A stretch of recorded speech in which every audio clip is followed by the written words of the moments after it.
হযরত শাহ জামাল রহমতুল্লাহি জামালপুর অঞ্চলে আগমনের আগে এই এলাকাটি মূলত হিন্দু ও অন্যান্য আদিবাসী জাতিগোষ্ঠীর বসবাসস্থল ছিল। হিন্দু রাজারা এই অঞ্চলে শাসন করতেন। ব্রাহ্মণ ও ক্ষত্রিয় জাতি প্রভাবশালী ছিল। স্থানীয়ভাবে গারো, কোচ, হাজং ইত্যাদি আদিবাসী গোষ্ঠীরও বসবাস ছিল, বিশেষ করে জামালপুর জেলার উত্তরের পাহাড়ি ও সীমান্তবর্তী এলাকায়। অঞ্চলটিতে হিন্দু ধর্ম ও বিভিন্ন লোকজ বিশ্বাস প্রচলিত ছিল। মন্দির ও পূজা পার্বণের চল ছিল। ইসলামের কোনো সুসংগঠিত প্রচারক বা স্থায়ী প্রভাব তখনও ছিল না। মুঘল শাসন আস্তে আস্তে বিস্তার লাভ করছিল, তবে জামালপুর ছিল অপেক্ষাকৃত দূরবর্তী ও গ্রামীণ এলাকা, তাই স্থানীয় রাজারা বেশ স্বাধীনভাবে শাসন করতেন।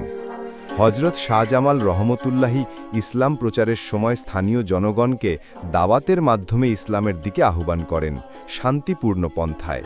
তার সাধুতা, আচরণ ও অলৌকিক ঘটনাবলীর কারণে অনেকেই ইসলাম গ্রহণ করেন।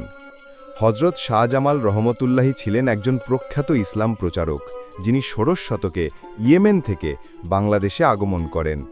দিল্লির সম্রাট আকবরের শাসনামলে 1556 থেকে 1605 তিনি প্রায় 200 অনুসারী নিয়ে বর্তমান জামালপুর অঞ্চলে ইসলাম প্রচারের উদ্দেশ্যে আসেন। ইয়েমেন থেকে আগত হযরত শাহ জামাল রহমতুল্লাহি জামালপুর অঞ্চলে এসে ইসলাম ধর্মের প্রচার শুরু করেন। তিনি স্থানীয় জনগণের মধ্যে ইসলামের বাণী ছড়িয়ে দেন এবং ধর্মীয় নেতা হিসাবে প্রাধান্য লাভ করেন। তার আগমনের ফলে এই অঞ্চলে ইসলাম ধর্মের প্রসার ঘটে। তার নাম অনুসারে এই জেলার নামকরণ জামালপুর হয়েছে।